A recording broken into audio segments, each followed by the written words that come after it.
Hi. So I was gonna record this video outside, but it's really, really noisy outside, and it's really noisy, and there's a lot of stuff going on, so I can't do that. So I'm just gonna record this in my room. So anyway, it's almost time for my 23rd birthday, yay! Which is on the 29th of December. So that'd be fun. That'd be cool, I guess. But anyway, I did a video talking on my old channel, Moonscout89 Vlogs, and I was talking about old Hollywood and Hollywood from the 1940s and 1950s and the 1930s, and how there was stuff going on there behind the scenes that was pretty bad, and shady stuff and really crazy stuff that was going on. And I talked about, or I might not have talked about Joan Crawford, who was this famous actress from the 1930s, 1940s, 1950s. And she abused her daughter, Christina. And her daughter, Christina, who was adopted, by the way. And she wrote an entire exposed tell-all book called Mommie Dearest, which was adapted into this really hilarious, really funny, really comedic, kind of campy movie. And it was adapted into this really funny movie, and the acting is well, I don't know if it's good or it's bad, but it's kind of over the top, if you like that kind of thing. But and I was reading the book, and I was I was talking about how I was raped, I was molested when I was 16, and all the abuse that I had to go through, and people at the school that were also abusing me. And I tried to call the cops, and the cops refused to believe me and just were corrupt. And I talked all about that. But I haven't talked that much about what I think about this book, Mommie Dearest. And so Christina's experiences with her adopted mother is very similar to my own mother, who passed away, who died. And my mom was addicted to drugs, and she would abuse me. I went through a lot of abuse. And she would abuse me, and she would go on these rages and these crazy tirades and hit me and scream and go crazy. And, I was reading the book, and, her experiences with her adopted mother, Joan, were very similar to mine. I was yeah, this is not made up. This is, legit. This is legit, And I have to say, I personally believe Christina Crawford. I don't think she ever lied. I don't think she's lying. And some of those people, they make these pages. There's one page called Christina Crawford Lied, and it's talking about how they think she lied, which is bullshit. First of all, if she lied, then how come Helen Hayes and June Allison and other people corroborated Christina's story, and they said that what Christina was saying was true? And Helen Hayes even wrote in her biography, she said that Joan tried to be a thing for many people. She tried to be there for many people, and she tried to be a good person, but she should have never, ever been a mother. And that was Helen Hayes. That was a real quote that she said. And if it wasn't true, then why come there are stories from several actresses of that time period who were corroborating Christina's story? And second of all, if it wasn't true, then how come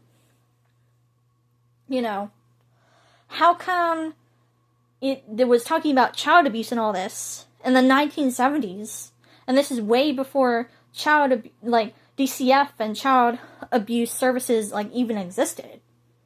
I don't think that it was made up. I think Christina was telling the truth. And, you can try to argue with me about it and say, oh, she lied. But I don't believe that personally. And, as someone who had a mother who was very abusive and go on these narcissistic rages and was on drugs and was very similar to Joan, I can tell that, what she's saying is true. And I think it's sad.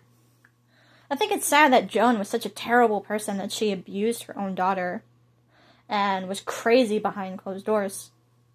But that shows, you don't know these celebrities, and you don't know who they are or what they are behind closed doors. They're one thing to the public, but they're another thing behind closed doors. And what they're behind closed doors is pretty wicked and pretty awful and pretty evil. So, yeah, I believe Christina. And yeah, I can send a link to Helen Hayes' autobiography.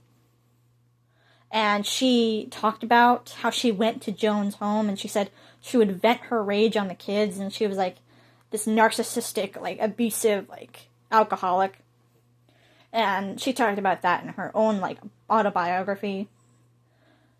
So, Mommie Dearest is true. It's not just fucked up like fan fiction or something. Like, it's real, like it's true. And she did abuse her kids. She didn't abuse the twins, though, that she adopted later on. She, there's a thing called a golden child and a scapegoat. And Christina and Christopher were the scapegoats, while Cindy and, the other twin's name, they were the golden children. And, how a golden child and a scapegoat works. But, the golden child is treated really well, and they can't fail at anything, and they're super, treated well, and they're really treated really nicely. Well, the scapegoat, they get all the parents' rage and frustration and anger, and they get all the abuse. Well, the golden child gets treated, perfectly. That's how it works. And that's how abusive, families, a lot of them operate.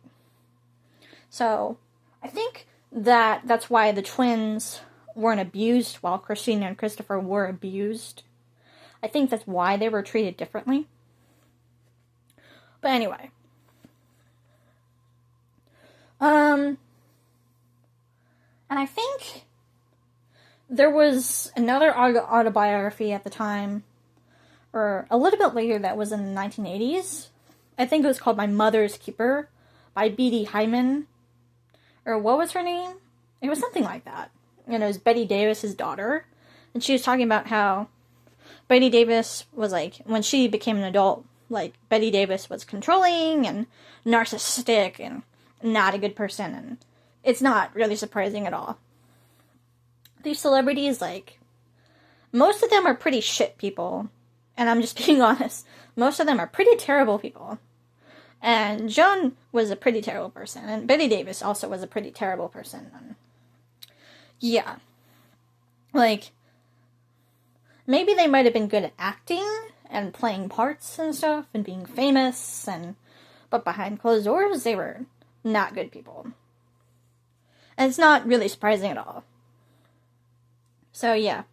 Joan Crawford was a piece of crap that did abuse her kids. That's true. She was an abuser.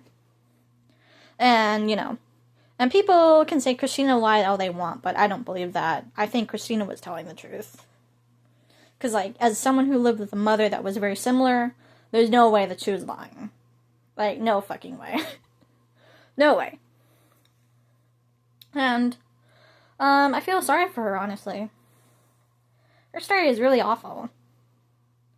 Especially, I think there's a part in the book where her mother, what was it? I'm trying to remember. Her mother tried to, kill her, strangle her and stuff, which was crazy. Yeah, Joan was not a good person. She was pretty terrible. And all these celebrities, are pretty terrible. None of them are good people. They all do really crazy, evil stuff behind closed doors, and, and this has been this way since the 1930s and 1940s and 1950s. Over 70, 80 years ago. And this crazy stuff, including child abuse, was going on behind closed doors. So it shows you that, Hollywood is a fabrication. Hollywood is a lie. And, and I do have a therapist, and I was recently talking with my therapist, and I won't say everything that we talked about, because that's personal, but she said that something that really stuck out to me. She said that not many people that were abused talk about their abuse because they don't think that they're going to be believed, and they don't think that they're going to get any help. And that's why a lot of people don't talk about the fact that they were abused. So, but I was abused and I was raped, and I talk about the fact that I was abused and raped. And I talk about that all the time. Well, not all the time, but a lot of the time. Because I, openly talk about that. Because it's something that I have to openly talk about in order to get better. I think it's fucked up that a lot of people choose to just keep it in and they don't ever talk about it. Because, that leads to a lot of problems, and, which would be solved if they just talked about it. But, yeah. So, yeah, anyway. Congrats to Christina Crawford for putting one of the first ever books, or as far as I know, in the 1970s that was documenting child abuse and documenting abuse of children before it really became well known as a thing. Thank you, Christina Crawford, for doing that, for putting that book out there. Because that was a very brave thing that she did. And she did that even despite knowing that people would say that she lied and stuff, and, I think that was really brave of her to do. I think she was telling the truth. I don't think she ever lied. Not about anything, no. And you can watch her interviews and you can tell that she's telling the truth and not lying. Anyway. Yeah, Hollywood is really messed up. Or as I like to call it, Hollyweird. And speaking of which, Natalie Wood, I talked a lot about her, and I love Natalie Wood, but, her childhood was really fucked up, too, and she, was raped when she was 16. The same age I was raped, or 15, and she, was raped by Kirk Douglas, which is not surprising at all. I mean, Hollywood is terrible. And, let's see what else.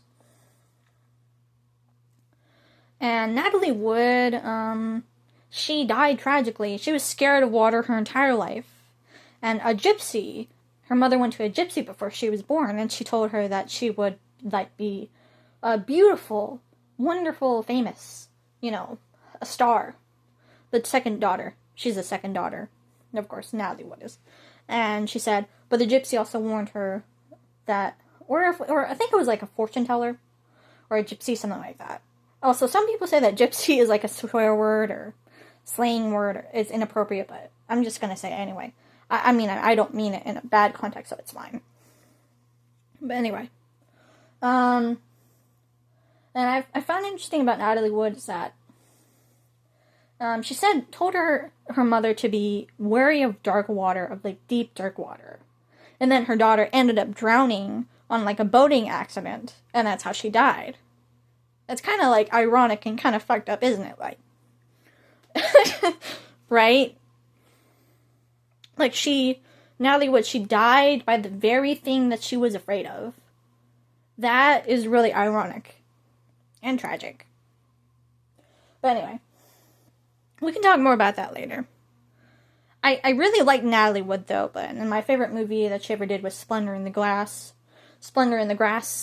and the bathtub scene where she's crying and screaming, and, that was really such an excellent scene, and probably my favorite scene from any movie ever. But anyway, we can talk more later. That's just what I wanted to say. I'm getting ready for my birthday, so we're gonna do some stuff for my birthday, and it'll be fun.